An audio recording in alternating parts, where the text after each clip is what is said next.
आत्मा और परमात्मा का यह सत्य समानार्थी है।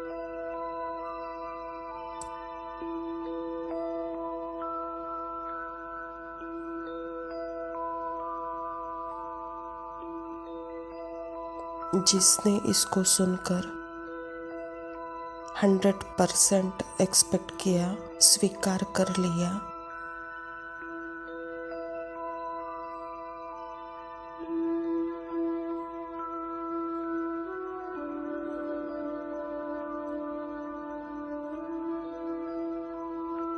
वह संपूर्ण समर्पण, अनकंडीशनल समर्पण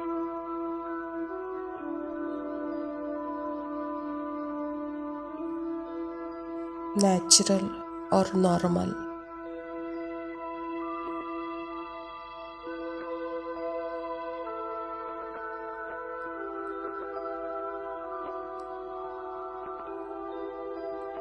संगम युग की सबसे बड़ी विशेषता यही है, जो कि सबसे बड़ा सत्य है।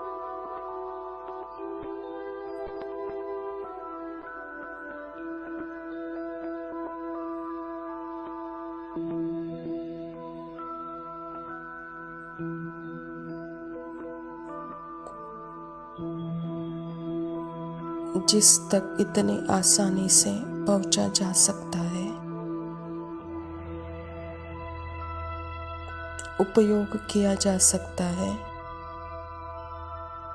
या उसे समझा जा सकता है।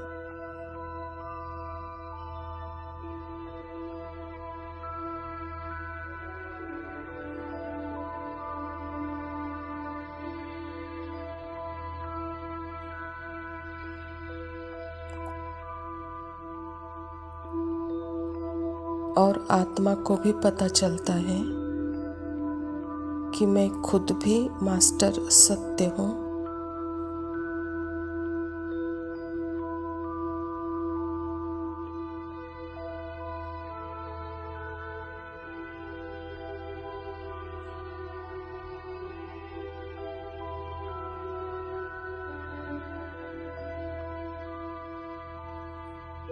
कभी अलग हुई ही नहीं,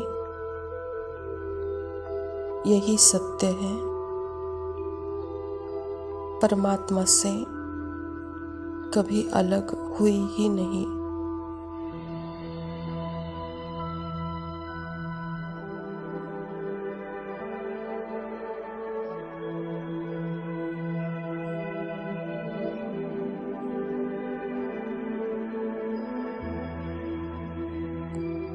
यह टाइमलेस सत्य,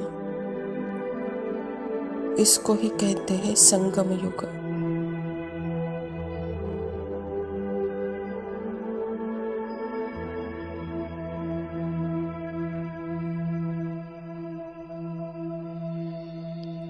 टाइमलेस का टाइमलेस के साथ यूनियन, मिलन है।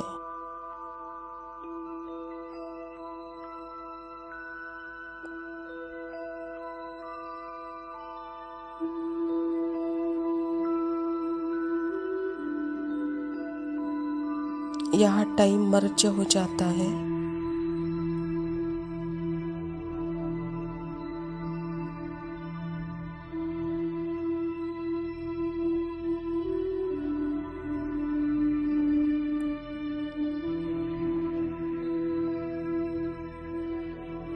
अभी तक जो सारे संकल्प जो कि टाइम का आभास दे रहे थे कि भगवान को मैं ढूंढ रही हूँ या अपने आप को ढूंढ रही हूँ,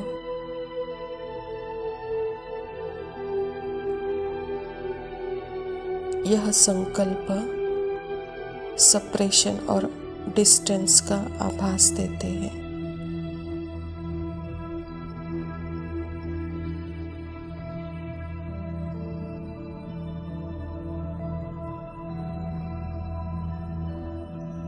टाइम के कॉन्सेप्ट को क्रिएट करते हैं।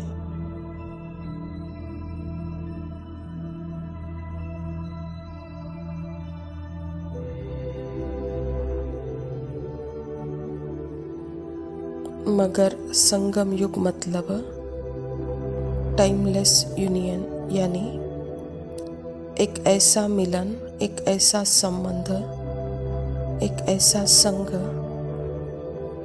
जो समय और परिस्थितियों से परे है।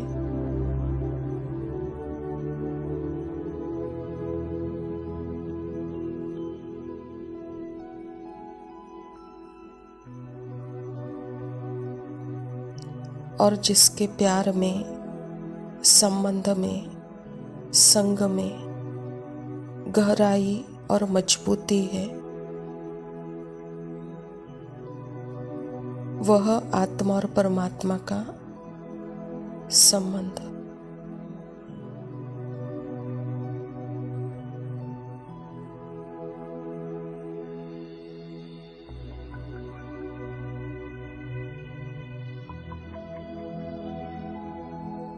महसूस होता है अभी निरसंकल्प आत्मा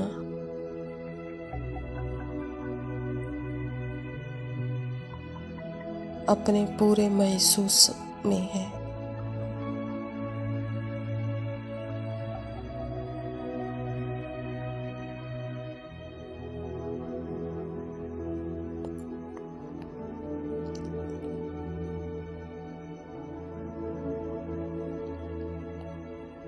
पूरे 5000 साल की कमेंट्री मन की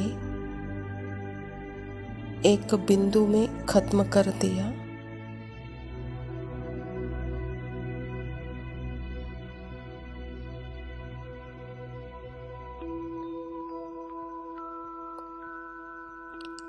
एक बिंदु से बाबा ने उसकी पूरी कमेंट्री को मर्ज कर दिया।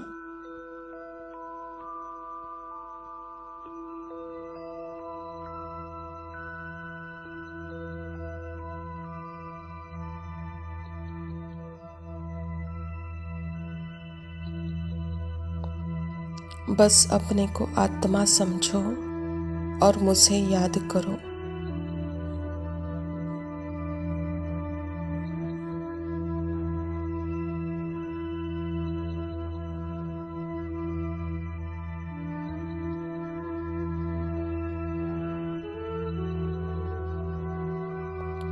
मन की पूरी कमेंट्री फिनिश, सारे संकल्प मर्ज।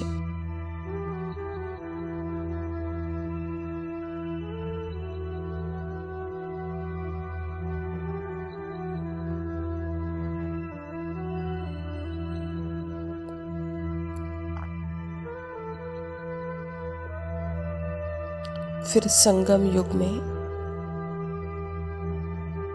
क्या बचा?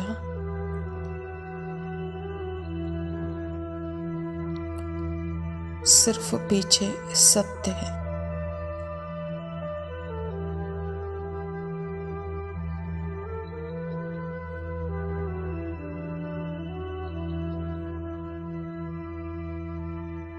आत्मा और परमात्मा का सत्य, जिसे मानो या ना मानो,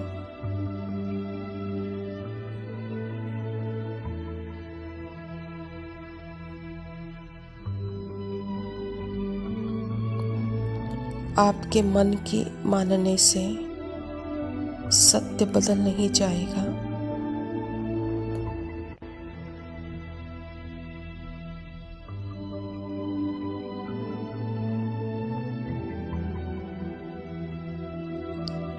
यही है सत्य की ब्यूटी।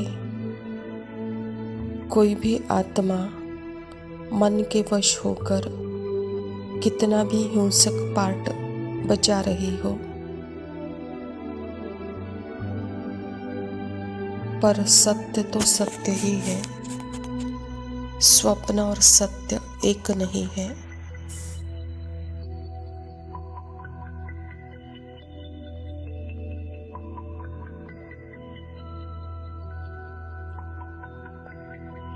संगम युग है सत्य का युग। सबसे पहला इम्पोर्टेंट, मोस्ट इम्पोर्टेंट और हाईएस्ट यह समझना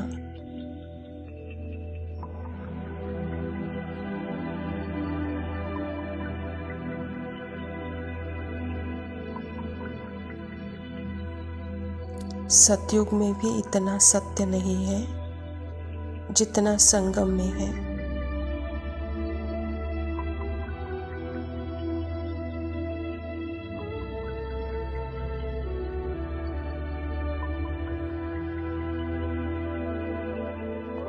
सतयुग में अपनी पूरी स्क्रिप्ट पता नहीं है अंदर की, जितना संगम युग में पता है।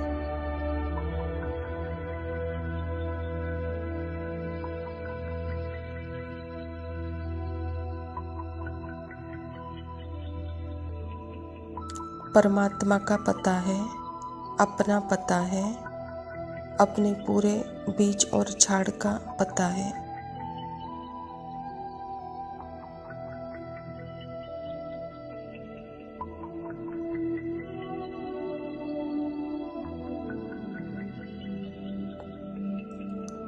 सतयुग में नहीं पता तो रियल सतयुग तो यही संगम युग है।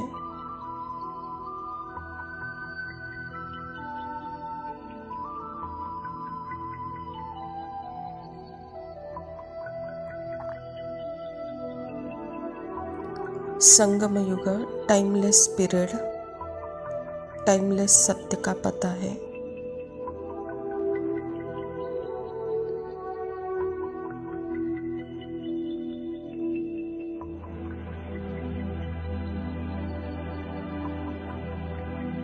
सारे कॉन्सेप्ट की भी क्लैरिटी है।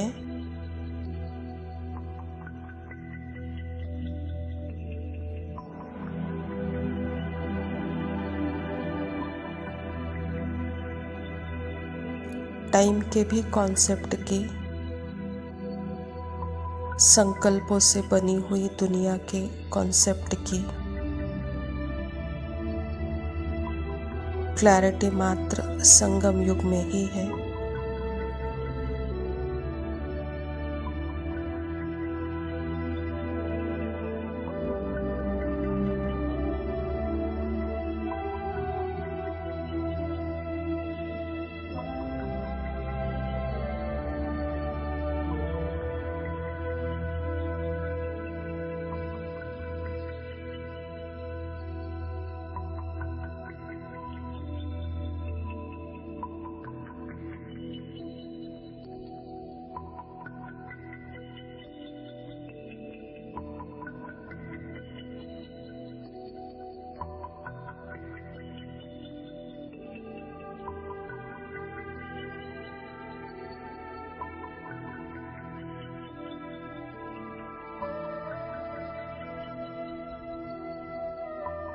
ओम शांति। प्रातः मुरली बाप दादा मधुबन। मीठे बच्चे, अपनी सतो प्रधान तकदीर बनाने के लिए याद में रहने का खूब पुरुषार्थ करो। सदा याद रहे कि मैं आत्मा हूँ, बाप से पूरा वर्षा लेना है। स्वयं परमपिता परमात्मा शिव बाबा प्रजापिता ब्रह्मा के तन में आकर के हम बच्चों को सतो प्रधान तकदीर बनाने के लिए बाबा कहता कि बच्चे याद में रहने का पूरा पुरुषार्थ करो। याद में रहने के लिए सबसे पहले मैं कौन हूँ उस स्मृति में रहकर मुझे याद करो तो पूरा वर्षा मिलेगा, कहता बाबा। प्रश्न है, बच्चों को याद का चार्ट रखना मुश्किल क्यों लगता है? क्योंकि कई बच्चे याद को यथार्थ समझते नहीं हैं, बैठते हैं याद में और बुद्धि बाहर भटकती है, शांत नहीं होती। वह फिर वायुमंडल को खराब करते हैं। याद करते ही नहीं तो चार्ट फिर कैसे लिखें? अगर कोई झूठ लिखते हैं तो बहुत दंड पड़ जाता है। सच्चे बाप को सच बताना पड़े। परमात्मा हम बच्चों को यथार्थ स्मृति बताकर याद का यथार्थ अर्थ समझा रहे हैं। पहले हम समझते थे कि मैं मेडिटेशन कर रही हूँ, लेकिन अभी समझ में आ गया मैं ही मेडिटेशन हूँ, अर्थात मैं ही आत्मा हूँ और मेरे अंदर ही मन बुद्धि संस्कार है। तो जब मैं अपना मालिक बन करके इनके ऊपर एक दृष्टि रखती हूँ या अपने स्मृति में रहते परमात्मा को याद करती हूँ, तो जैसे कि यह यथार्थ याद का चार्ट है। धारणा के लिए मुख्य सार है। पहला पॉइंट है, श्रीमत पर चलकर सारे विश्व को स्वर्ग बनाने की सेवा करनी है। बहुतों को आप समान बनाना है। असुरी मत से अपनी संभाल करनी है। आज दिन तक भी हमने मनमत और परमत को ही अपना लिया था, लेकिन परमात्मा जब आते हैं तभी हम बच्चों को श्रीमत देते हैं। तो अभी श्रीमत पर चलकर सारे विश्व की सेवा करनी है। बहुतों को परमात्मा का ज्ञान सुनाना है, उनको असुरी मत से छुड़ाना है और अपनी भी असुरी मत से संभाल करनी है। दूसरा पॉइंट है, याद की मेहनत से आत्मा को सतो प्रधान बनाना है।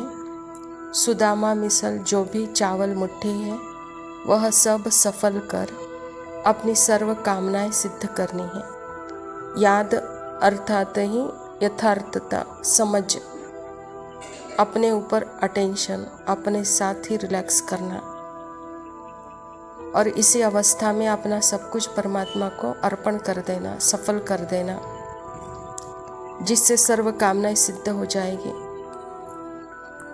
वरदान है, एक बाप दूसरा ना कोई, इस दृढ़ संकल्प द्वारा अविनाशी अमर भव।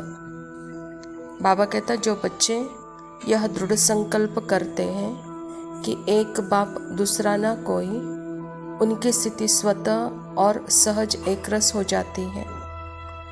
इसी दृढ़ संकल्प से सर्व संबंधों की अविनाशी तार जुट जाती है और उन्हें सदा अविनाशी भव, अमर भव का वरदान मिल जाता है। दृढ़ संकल्प करने से पुरुषार्थ में भी विशेष रूप से लिफ्ट मिलती है। जिनके एक बाप से सर्व संबंध है, उन्हें सर्व प्राप्तियां स्वतः हो जाती है। भक्ति मार्ग में हम कहते आए थे, हे भगवान तू ही मेरा सर्वस्व, मात पिता बंधु सखा स्वामी सहायक। लेकिन वहाँ पे पहचान नहीं थी। तो जहाँ पहचान नहीं है वहाँ संबंध जुड़ नहीं सकता। तो जब परमात्मा अपना परिचय हम बच्चों को देते हैं तभी हमारा संबंध उस परमात्मा से जुड़ सकता है और यह संबंध अविनाशी और अमर है। तो बाबा कहता, इसके लिए सदा स्मृति में जब रहते हो तब यह संबंध अविनाशी और अटूट रहता है, अमर रहता है और यहाँ सर्व संबंध होने के कारण सर्व प्राप्तियां स्वतः होती है। स्लोगन है, सोचना, बोलना और करना तीनों को एक समान बनाओ, तब कहेंगे सर्वोत्तम पुरुषार्थी। अच्छा मीठे मीठे सिकिला दे बच्चों प्रति माता पिता बाप दादा का याद प्यार और गुड मॉर्निंग। रूहानी बाप की रूहानी बच्चों को नमस्ते। हम रूहानी बच्चों की रूहानी माता पिता बाप दादा को याद प्यार और नमस्ते। लव यू पापा, शुक्रिया। ओम